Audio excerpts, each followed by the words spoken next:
Thank you, and good afternoon, ladies and gentlemen, and welcome to the final speaker session of our 2017 Air, Space, and Cyber Conference. This conference has been one of our best yet, packed with expert speakers who have delivered relevant and timely information on the current issues, the state of our Air Force, and the future of the national security as a whole. Unfortunately, sometimes duty calls, and 3 of our COCOM commanders who were scheduled to speak on this panel are no longer able to attend.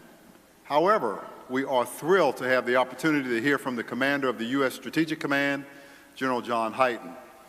As many of you know, it is our combatant commands in which the law places the mission of executing operations, protecting our nation's security interests, while our Air Force as a military department is charged with organizing, training, and equipping our forces. It is with our combatant commands that the responsibility for fighting and winning rests. Our speaker this afternoon is responsible for the global command and control of U.S. strategic forces to meet decisive national security objectives. He provides a broad range of strategic capabilities and options to the President and the Secretary of Defense. It is a privilege to introduce the Commander of the United States Strategic Command, General John Hyten. Thank you very much. Appreciate it.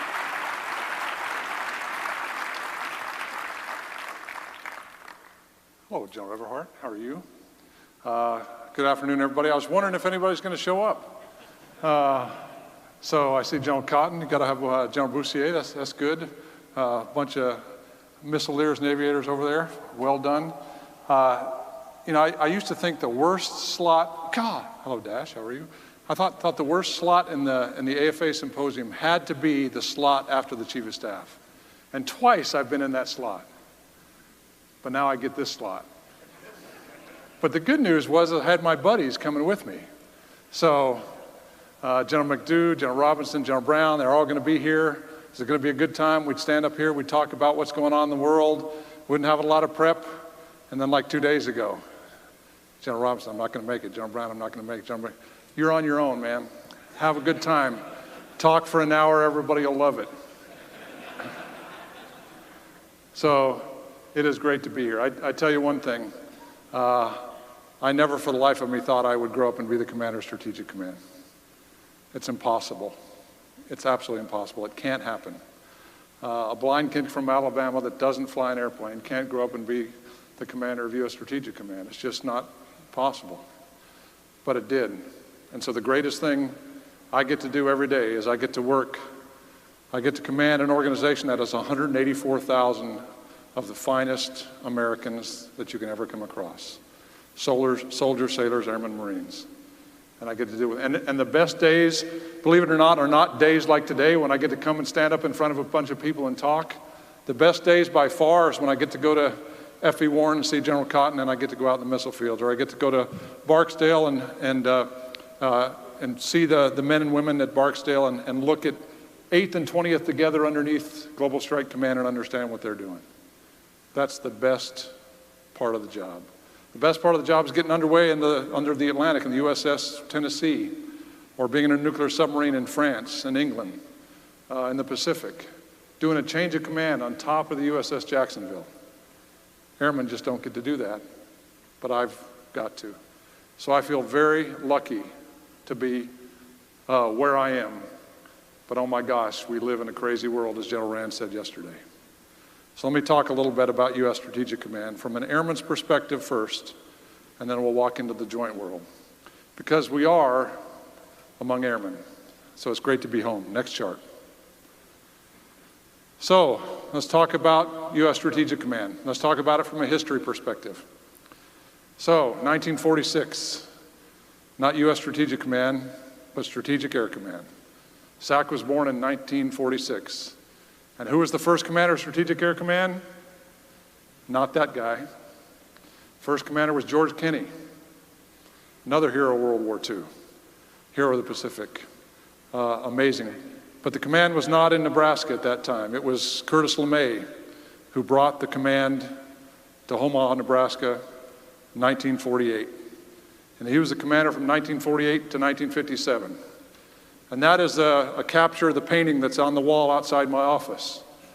And I want you to look real close at that, and you can't see it really, but if you can move around in the back, because I walk by it every day, one of the things that is really interesting about that picture is the artist who painted that picture figured out how to paint it so that his eyes follow you wherever you go. And so as I walk in the morning, he's looking left, looking at me, saying, what the hell are you going to do today? And as I walk across, I look back and he's looking back. And as I come out in the evening, he looks right and he says, how'd you do today? That's the legacy of Strategic Command. The legacy of Strategic Command is Strategic Air Command. It is SAC. That is our legacy. But that is not who we are. If you want to find SAC in the United States Air Force, you need to go to Barksdale. That's where SAC is. SAC is Global Strike Command. That is, and I sat next to General Rand on the MADSCOM panel at the last phase of the AFA symposium, I think 2 years ago now, and he was asked what it felt like to come back and be the commander of Global Strike Command. He picked up the microphone and he said 3 words, SAC is back, and he dropped the mic. But it was exactly right. That's what that command is. But it's not our command. But the first change that happened in Strategic Air Command was 1961. 1961 was important because it was Curtis LeMay who looked out across the nuclear force and he realized that we need to be joint when it comes to employing the nuclear capabilities of the United States, and we need to be joint and we need to integrate the naval capabilities that you find in our nuclear submarines into that force. And so I went back and read the vision for a lot of, or his vision for a lot of reasons. The history was dug out. And Curtis LeMay's vision was a unified command for our nuclear capabilities in 1961. That's what he wanted to do. He wanted to have a joint command exercising our nuclear capabilities. But the Navy didn't want to go that way. And because of that, we created a Band-Aid called the Joint JSTPS, Joint Strategic Target and Planning Staff, a staff to integrate, and that's where the Single Integrated Operational Plan, the SIOP, came from. That's our history. And that lasted that way for 30 years. And then in 1992, the vision of LeMay was actually achieved with the creation of U.S. Strategic Command, where all the joint forces came together to execute the nuclear mission. But then, 10 years later, when U.S. Space Command was stood down, space came into STRATCOM. Then cyber came into STRATCOM, and missile defense, and ISR, electronic warfare, intelligence, surveillance, reconnaissance, all came in to U.S. Strategic Command. And we created a series of subordinate commanders in order to manage those pieces. And so today, you see still a very powerful command. The amazing thing, it is the most powerful command in the world. And a lot of my peers joke when I say that, but there's no other nation on the world that integrates everything in one command like we do. All the strategic nuclear capabilities, the space capabilities, currently the cyber capabilities, missile defense, all in one command. There's only one command that does that. That's our command. So it's a pretty amazing history. But the one thing I brought back, which is unbelievably important to me, and it should be important to every airman in this audience, is the motto that's at the top. Because the motto at as the top is the one thing that is consistent since the beginning of Strategic Air Command. Peace is our profession. That defines who we are, and that applies to every mission in U.S. Strategic Command. But if you noticed, there's 3 dots at the end of peace is our profession. And the 3 dots are there for a reason. And it is because legend has it, and I've heard it often enough from enough people that I believe it to be truth, so I'll state it as truth even though I have no proof, is that Curtis LeMay, when the motto was brought to him, said, I really like peace is our profession, but I want a ... at the end, because the ... at the end will mean to everybody in the world that if you cross that line, you need to know that the United States is coming and we're coming big. That's what the ... means. So if you look over here and you see the gentleman sitting right here in this room, the commander of 8th Air Force, Tom Boussier, the commander of 20th Air Force, Tony Cotton, they're the ... They're ready every minute of every day. Next chart. So I'm a big believer in mission type orders. I don't like commanders who think they can execute the detailed mission of their component commands. So I publish a commander's intent, and I expect every member of the 184,000 people in our command to have read that commander's intent and understand it. It's unclassified. You can pull it off the web. Anybody can read it, And in that document right up front, you'll find the mission and vision of U.S. Strategic Command, so I asked you to read them right there. And I'll just tell you right up front, I don't like the mission statement. So why in the heck would the commander publish in his commander's intent a mission statement that he doesn't like? And the answer is, that's exactly what we do. That's why it's our mission. So our mission is to provide tailored nuclear, space, cyber, global strike, electronic warfare, missile defense, intelligence capabilities. That's what the UCP tells us to do, and we do that. But today we do every one of those in its own stovepipe. Even nuclear and global strike, in many cases, are stovepiped off of each other. The conventional global strike mission is separate from the nuclear. Space is separate from everything. Cyber is separate from everything. Missile defense is separate from everything. And we are U.S. Strategic Command, and we deliver the strategic capabilities of the nation. You heard General Spencer describe my responsibilities, but nonetheless, we do it in 7 stovepipes. So the vision of my command is one team, one war-fighting team, innovative, joint, providing the integrated multi-domain combat capabilities that we need as a nation. And we have all those missions in right now. And cyber's about to leave, but we still have all those strategic missions. And we'll be successful as a command when we can integrate them together. And the effects that we provide will be at the time and place that is right, and we'll be able to seamlessly integrate all those capabilities together. That's what we're moving towards. That's our vision. Next chart. So look at the threats we deal with. So the threats we deal with are on that chart. It's the 4+1 that every uniformed person in here is familiar with. So let's think about what our adversaries are doing and how it impacts U.S. Strategic Command. Russia. Last year, Russia, in the fall, did the largest strategic force deployment and exercise that they have done since the Cold War ended. The largest by far. Significant percentage of their long-range aviation, significant percentage of their mobile rocket forces, significant percentage of their submarine launch forces, all integrated together and providing a capability. At the same time, they did a civil defense exercise involving 40 million Russian citizens. 40 million Russian citizens. You can't hide a civil defense exercise of 40 million Russian citizens. So when's the last time in the United States you even remember that annoying emergency thing come across your television or the radio anymore? You don't even see that anymore. But the adversary, and they announced it as a response to a strategic attack from the West, exercised 40 million citizens, which means every Russian citizen basically was involved in that exercise. That's how one of our adversaries is thinking about our business. China. All you have to do is read what China's been writing for 20 years and you understand what they're doing. China said 20 years ago that in order to counter the United States of America, we're going to have to figure out how to integrate our strategic capabilities. So when China does a strategic exercise, they integrate nukes, space, cyber, and conventional to achieve an overall strategic effect, both from a deterrent and a response aspect. They look at it all together, and they've written that way for 20 years. They've told us exactly what they're going to do. They're putting all those pieces together. They just stood up a brand new command in the PLA.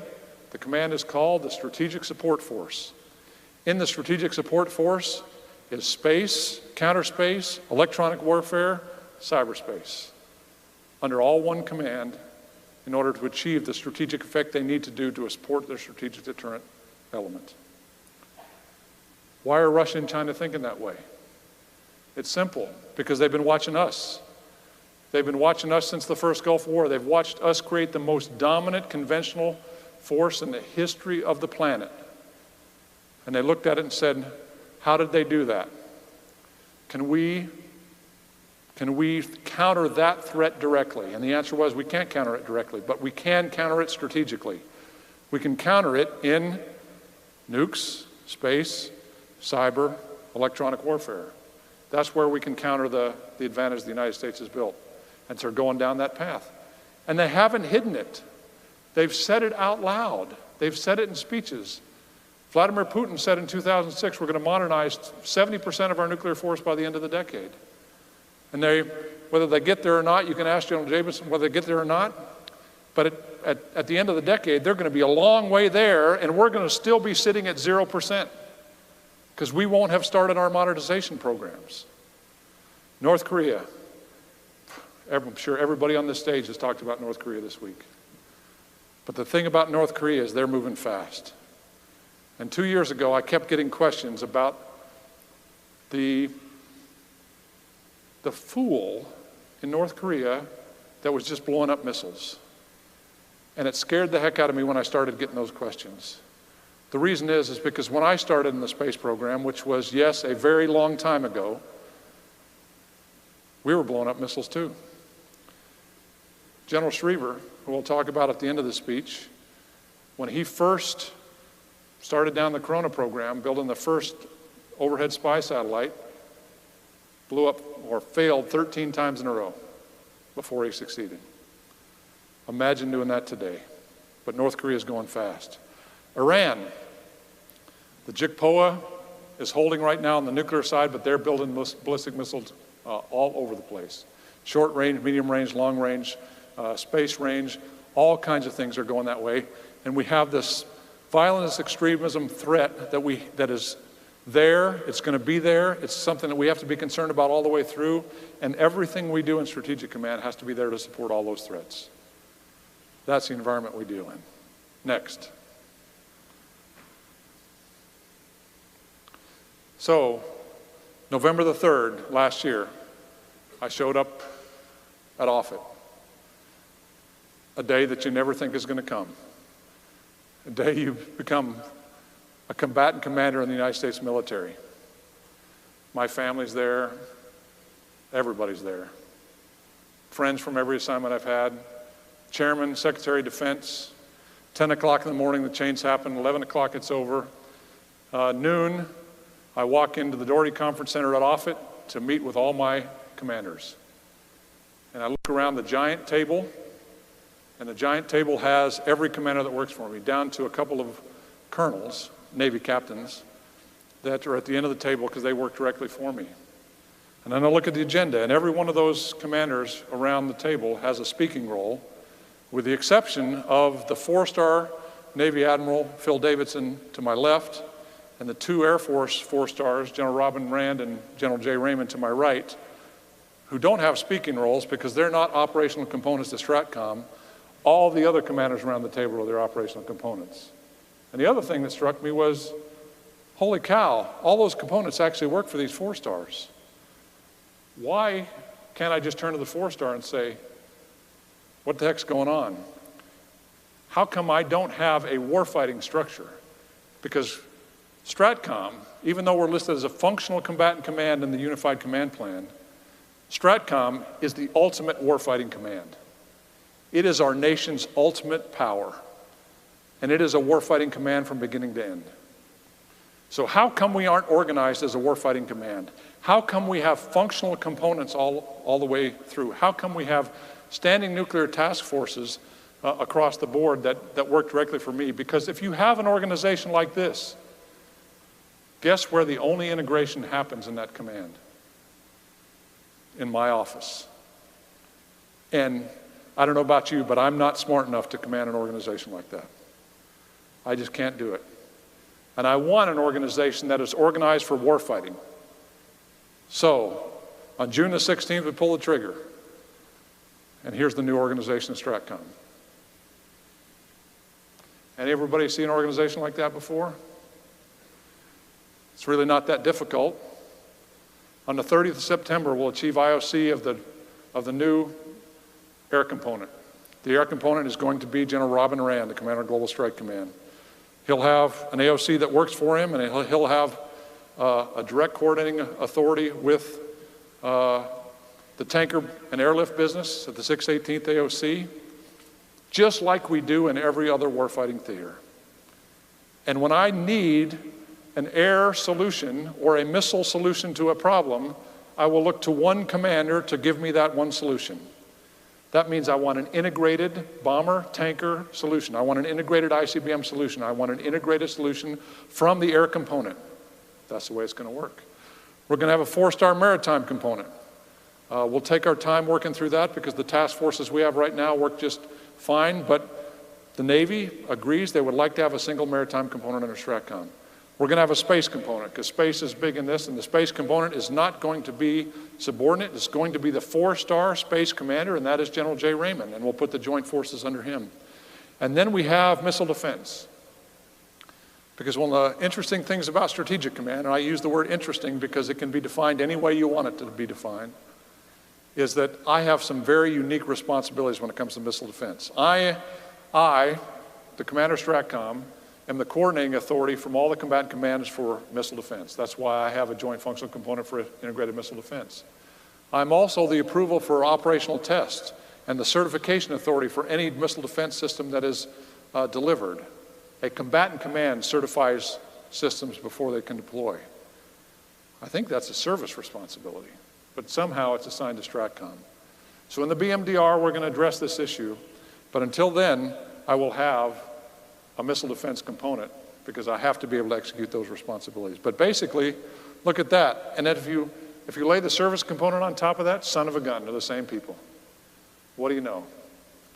Just like we have almost everywhere that airmen operate.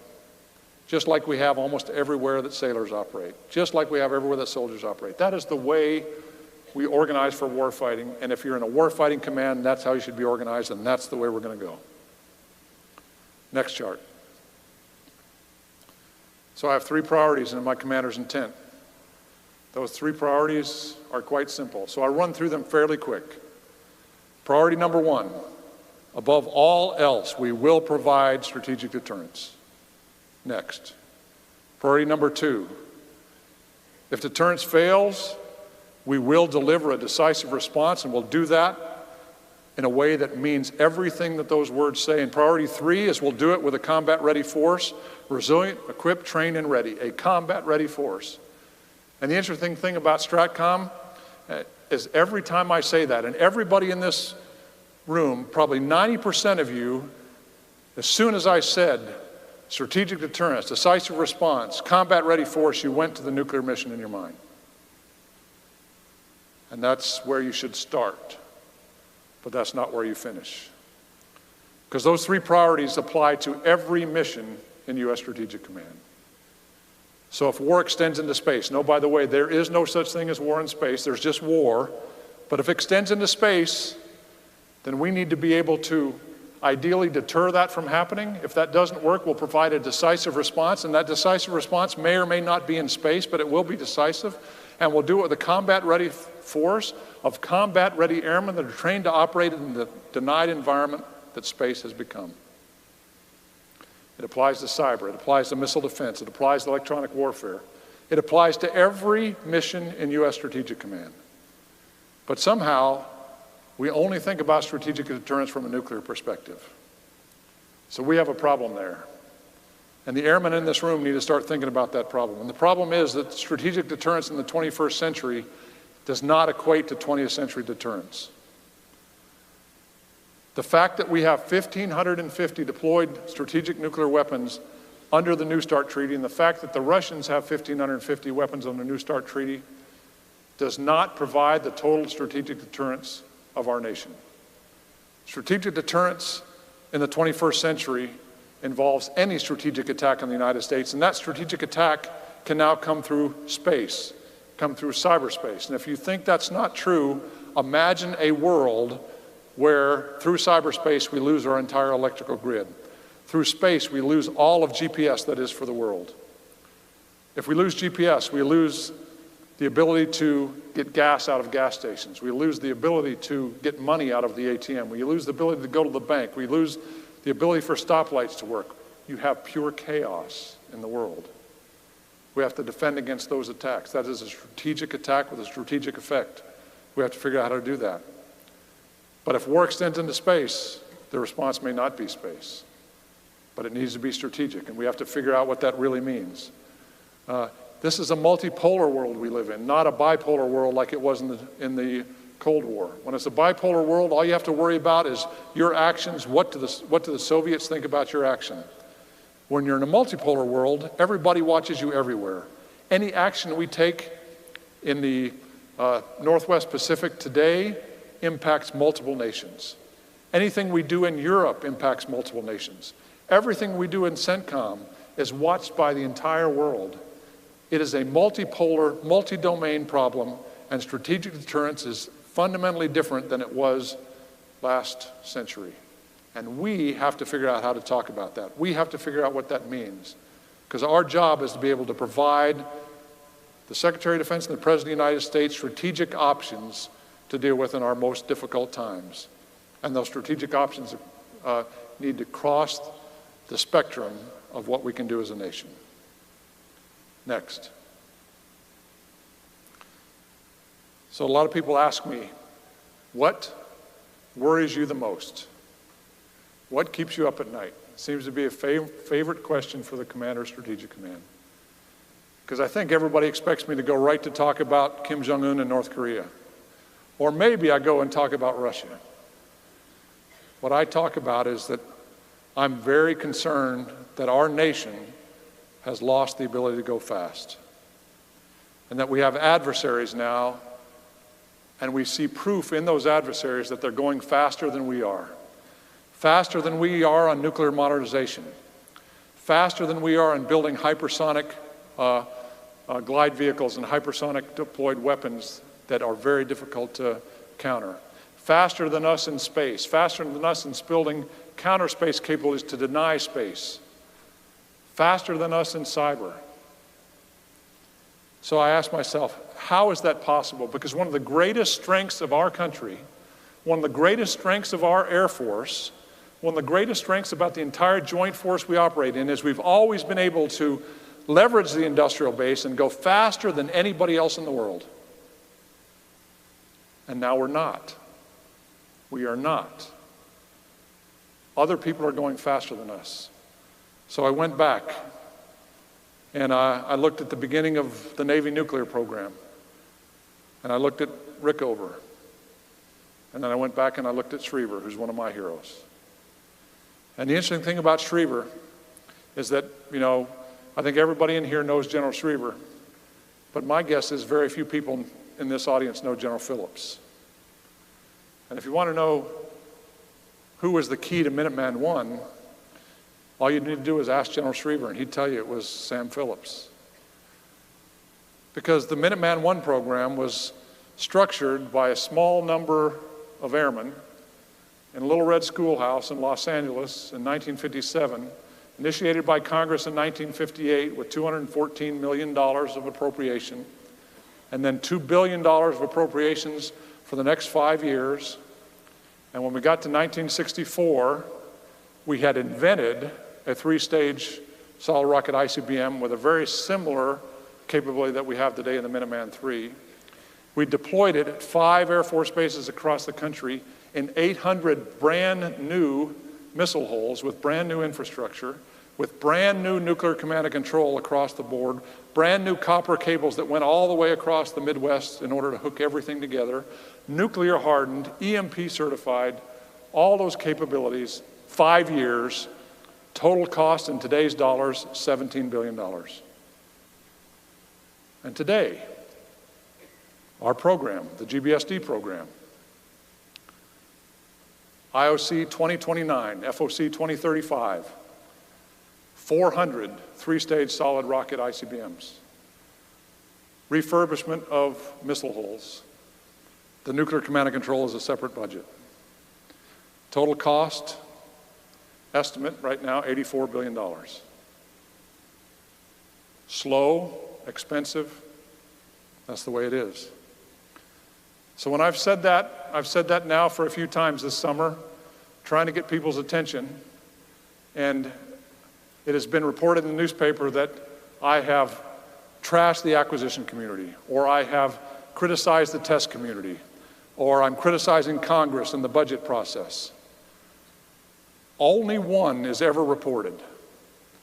What I'm actually doing is I'm criticizing the entire process.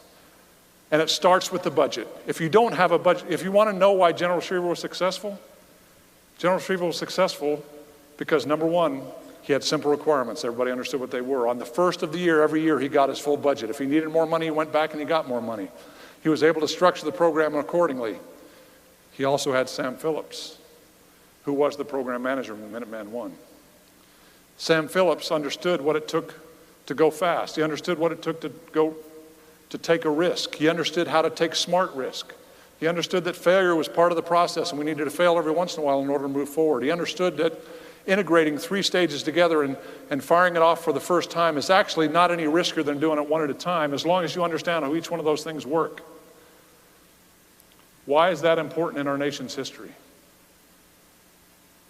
If somebody knows Sam Phillips in this audience, you don't know him for the Minuteman I. Why is Sam Phillips most famous, in my opinion? Sam Phillips, in 1964, was pulled, kicking and screaming, from General Schriever to go manage the Apollo program for NASA. He's the one that convinced Werner Braun that it was okay to stack 3 stages together and launch it, because he's seen it in the Minuteman I. And yes, it's risky, but it's no more risky than taking them one at a time and then putting them together and finding there. And he said that, no, by the way, that's the only way we'll get to the moon by the end of the decade. And he was given the authority and responsibility to execute that program as a 1-star Air Force general assigned to NASA. He was given that as a colonel and a 1-star for General Schriever to execute the Minuteman I program. We gave authority and responsibility, we put it in the right place, and we said go, and go fast. The test program was structured so that we would understand the test, but we understood what development test was and operation test was, and we didn't just duplicate it because we could duplicate it. We did it one time, and then we deployed a capability. I look at our industry today. People think I am insulting industry when I talk about that. I work with industry. Industry has the ability to go as fast as we want them to go, as fast as we tell them to go. If we give them good contracts, good incentives, they will go fast. If we don't, they won't. It's really that simple. You go back to our history, the history of airmen in the United States Air Force. You go back to Major General Schriever on the cover of Time magazine in 1957. You go back to Brigadier General Sam Phillips, who both of them became 4-star generals before they retired. Both of them in the same job, interestingly enough. The commander of Systems Command, Material Command now, is where they both finished their career. That's our legacy as airmen.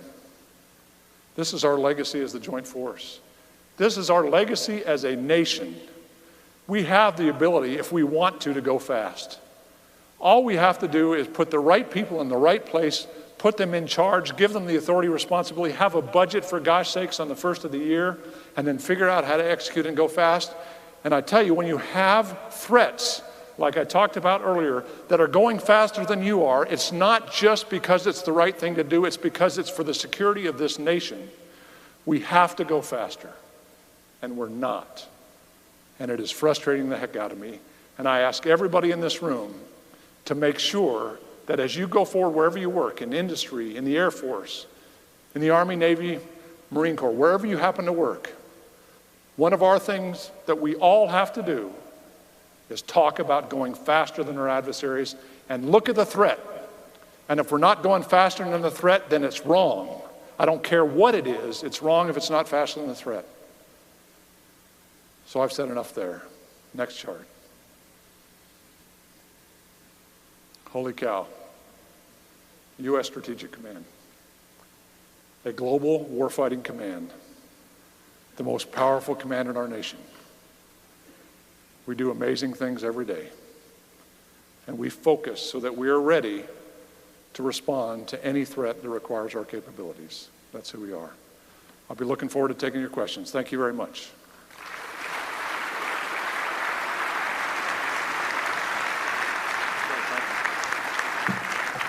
Well, thank you, General Hyten. That was great. I certainly learned a lot. Well, there were several questions, as you can imagine, many of them thematic. And so let me take off with one of the charts you just briefed. And there were several questions about, and let me summarize it this way.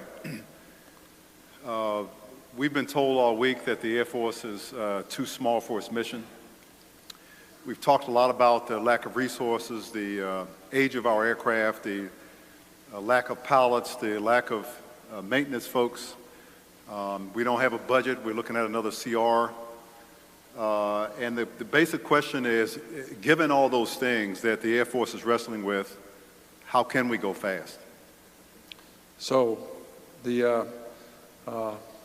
I don't want to answer a question with a question, but I'll start that way. And so the corollary is, how can we not go fast? When we were, and we are still the most dominant military on the planet, we are. And I think we've become spoiled by that. And we've become spoiled about space operating in a benign environment. We've been spoiled about not really countering an air threat for really a long, long time. We have airmen that have really never experienced an air threat in combat. We have all those capabilities, but we have adversaries that are looking at it different. So we went through a period where we went through what was called capability-based development. And capability-based development says kind of define what you want that can deal with any threat that's out there, and we'll just kind of build that capability. We'll take our time, and we'll get to that capability. People forget what came before capability-based development. It was threat-based development. Everything was about the threat. Everything was about responding to the threat. So I'll tell you, General Spencer, if we don't change our attitude and we just talk about capabilities and we don't talk about what we need to respond to the threat, nothing will change. Nothing will change. But if people take the threat seriously, and oh, by the way, why is China building weapons in space? Because they think it's a cool thing to do, or they love to expend their gross national product on those kind of weapons? No, they're doing it to challenge the United States. That means we have to respond. Why are they building hypersonic glide vehicles? Why are they testing it ahead of where we are? Because they think it's just a cool thing to do and it's fun? No, they're doing it to challenge the United States, to challenge our strategic deterrent. That's why they're doing those things. We have to get back to everything based on the threat. And if we don't start talking about the threat in public, in open, and what it really means, nothing will change. Thank you. A lot of questions, as you can imagine, on the strategic triad, ranging from, do you still believe in a strategic triad? I already know the answer to that is yes. So let me shift some of the other questions along those lines, really dealing with recapitalization. And the basic thrust of the questions are, all three legs of the triad need to be recapped. Can we afford it? And if so, or if not, can we afford not to? That's right. And you said it, you can't afford not to. Because again, if you go back to the question about do we need to modernize, do we need a triad, it has to start from the threat. And the threat starts with Russia. And you need to be able to make sure you can deter Russia in any strategic environment. And the strategic capabilities that Russia has right now, with long-range aviation, mobile ICBMs, submarine-launched ballistic missiles, fixed-base capabilities, and missile defenses, when you put all those capabilities together, the triad that we have is essential to being able to deter Russia. And you heard the Secretary of Defense this morning talking about why that's the most important mission, so I won't repeat what he said. But if we're going to do that, it's about countering the threat. So if you want to say, I don't have to build and I don't have to modernize everything, the only way to do that is to change the threat. Which means that's the job of the State Department and others to figure out how to get to a different world where the threat is not the same. But as long as the threat is out there, our job as a military is to deter that threat, which means if you look at a threat-based perspective, we have to have a ground-based strategic deterrent. We have to have a bomber. Oh, by the way, we have to have cruise missiles along with that bomber. Anybody that's an aviator in this room, if you only have a bomber that can attack one target at a time with a gravity bomb, that is not the most effective deterrent for an adversary.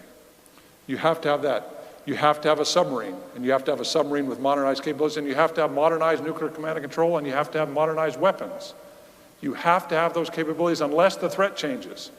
So if the threat doesn't change and this country doesn't do anything about the threat, then that is what is absolutely essential, and you have to have it, and there's really no way to argue around it. Thank you. As a COCOM commander, you've had the opportunity to step away from the Air Force and sort of look at it from the outside looking in.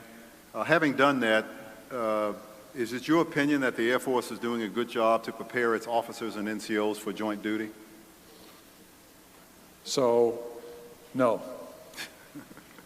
I don't think we're doing a good job. And you got to understand, I love the Air Force. I really do. I'm an airman at my core. That's, when I look at myself as a professional, that's who I see. I see an airman. And I love the Air Force desperately, but we don't build people, we don't prepare people for joint duty until really the general officer levels. The general officers that the Air Force nominates to come to STRATCOM are spectacular. They're really the top of the litter, and all the other services is the same way.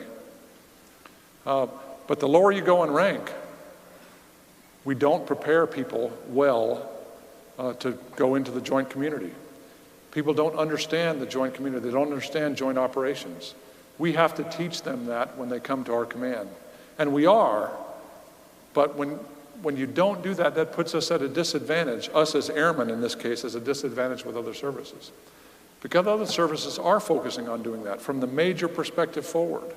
They really strategically think about that. And I think as an Air Force, it's our responsibility to make sure we provide the joint force, not just with the quality people, because the quality is not the issue. It's the training.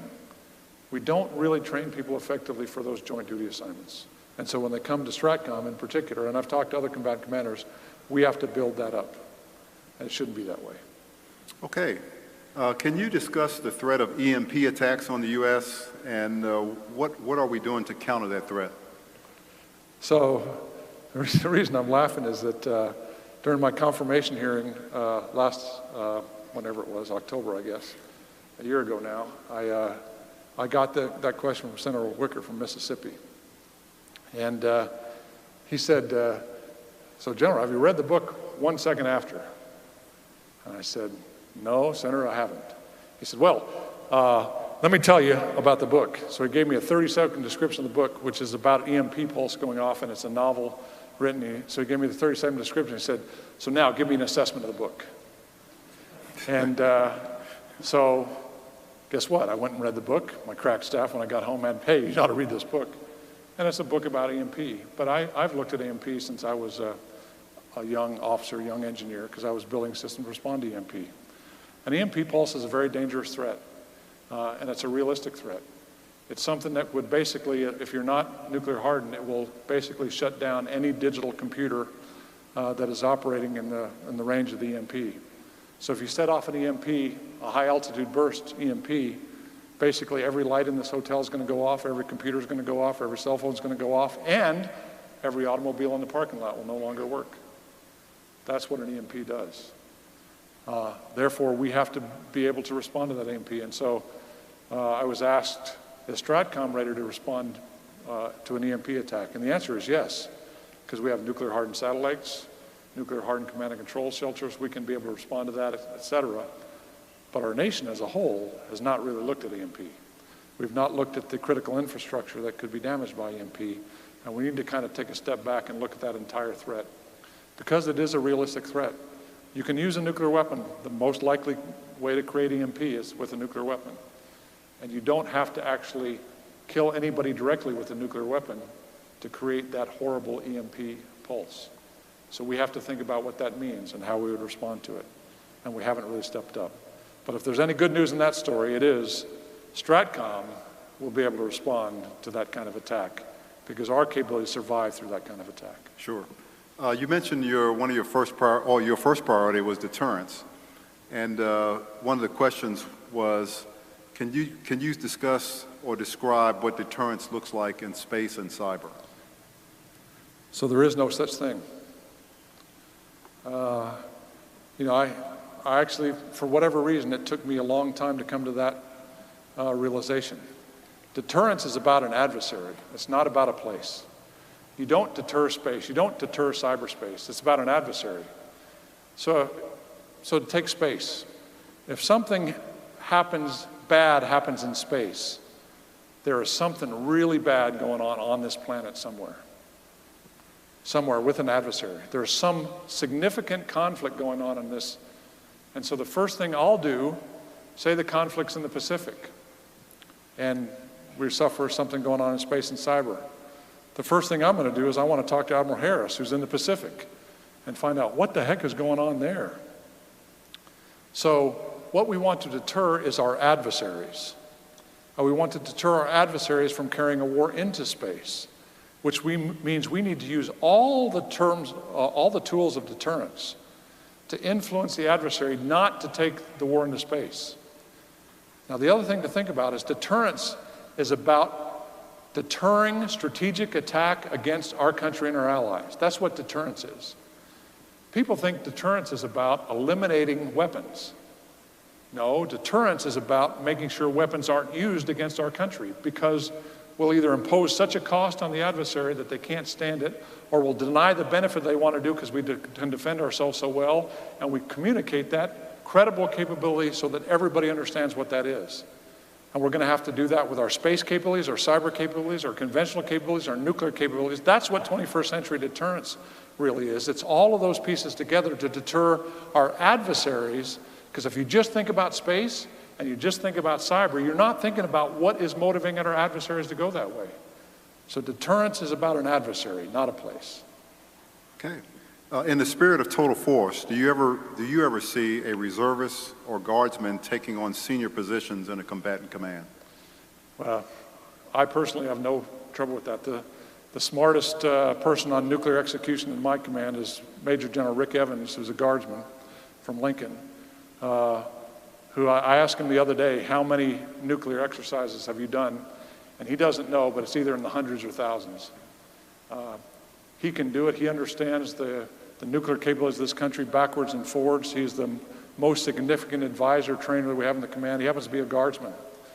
I don't know about you guys, but when I've deployed, I honestly don't know who a guardsman or reservist is when I deploy.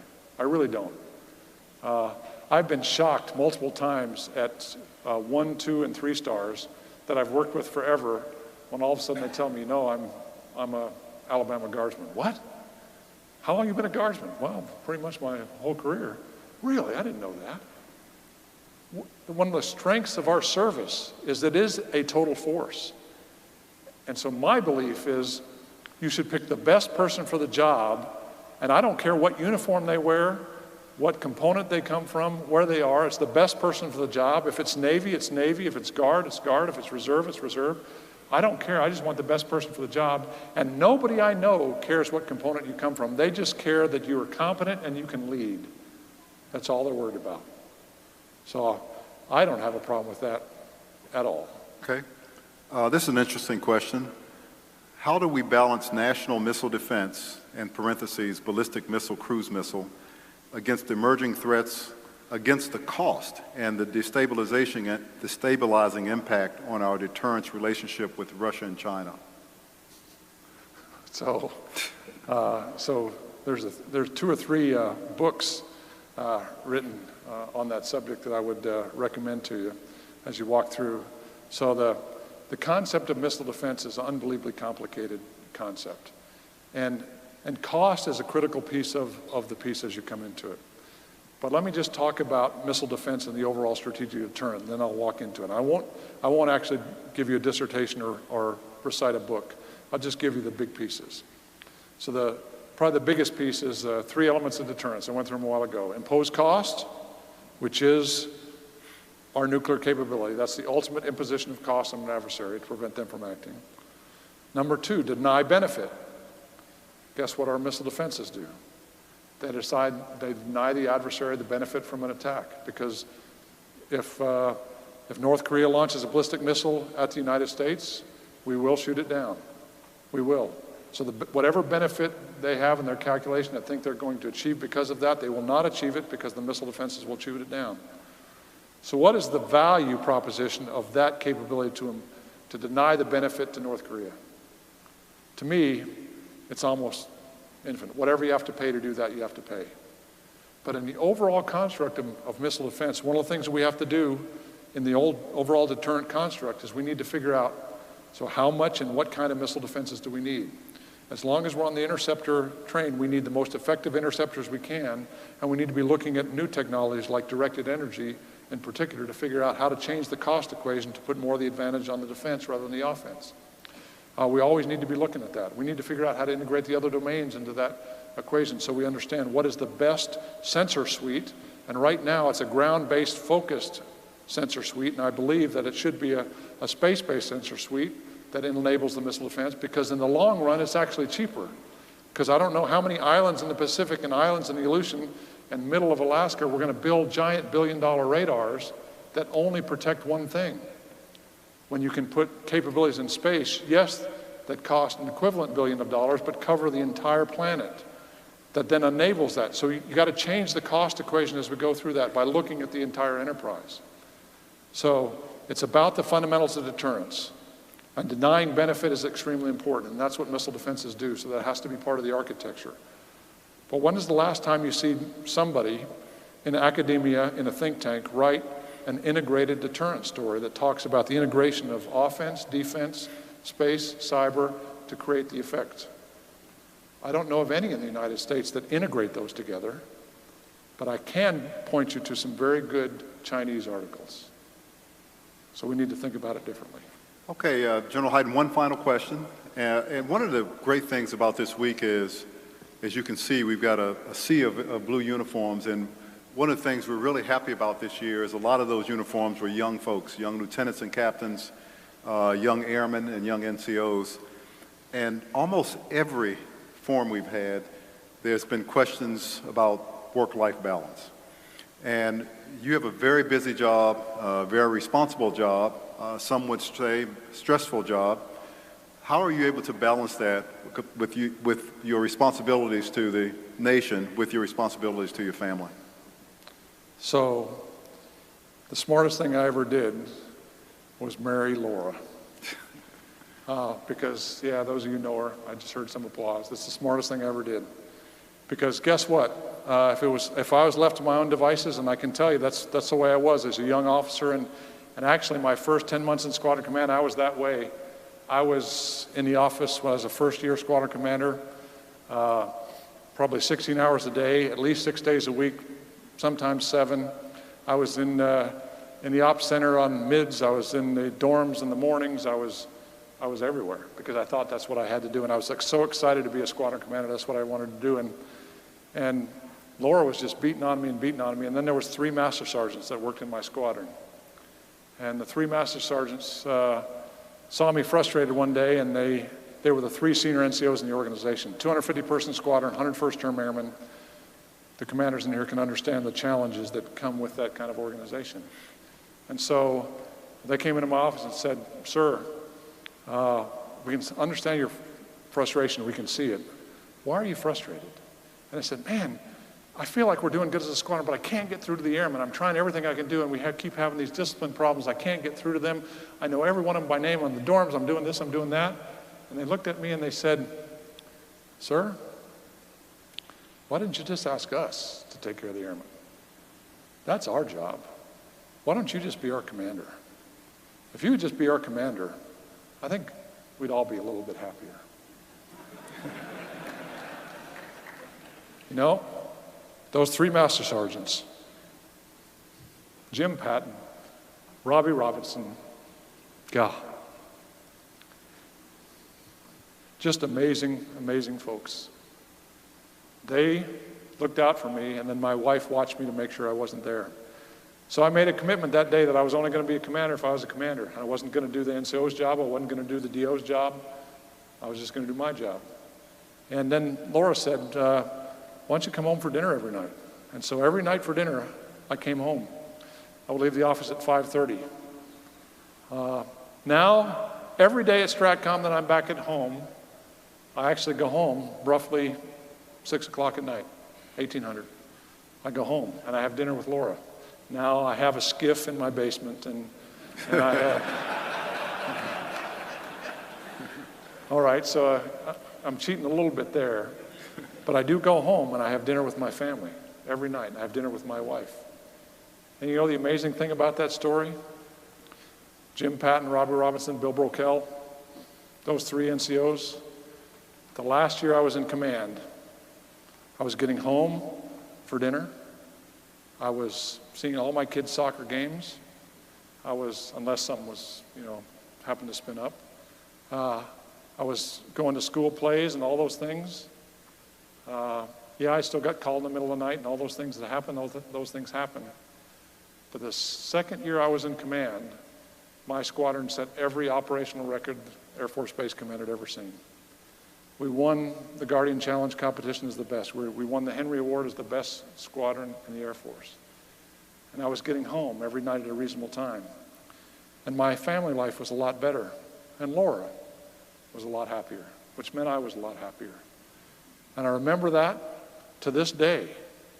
And to this day, I fight to get out of that office. Because the other thing that happens, if you don't leave the office, all your folks don't leave the office either. And they don't have balance in their lives. And you know what? As busy as my job is and as crazy as this world is, if something really bad happens, guess what? I'm fully connected. They're going to call me. And guess what? That stack of stuff on my desk, I'll be able to get to it tomorrow. And if it's really important, somebody in the staff is going to come to me and say, "Sir, we need to do this right now." And I'm going to do it right now. So you can maintain balance in the most difficult jobs. And if you talk to Laura, she will tell you that the job I'm in right now is the most stressful job I've ever had.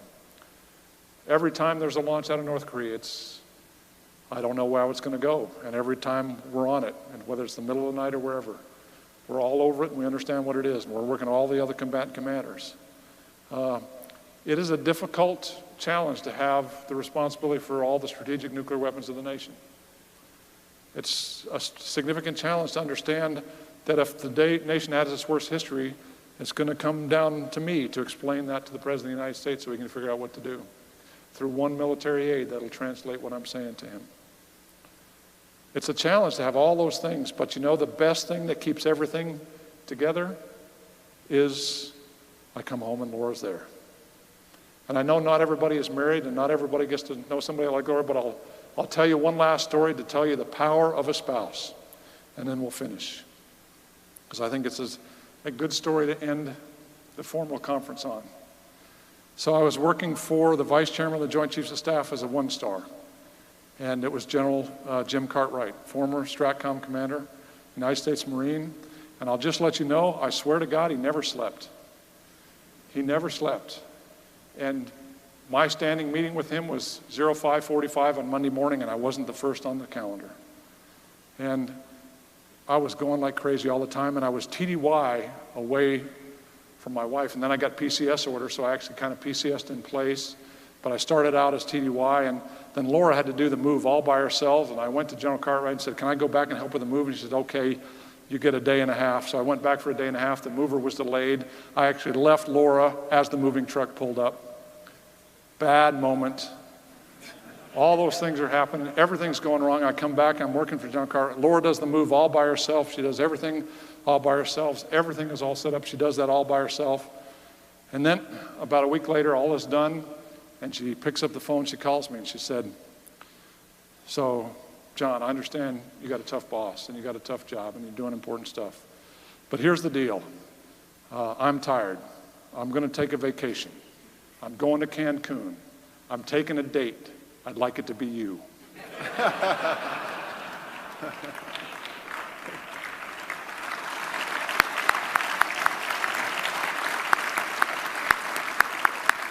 So I don't care how scary your boss is, because the next moment I had a chance, I went in and told General Cartwright, "I'm taking leave, and here's why." And he looked at me and said, "That's a good reason. Have a good week in Cancun." So thank you, everybody. Thank you very much.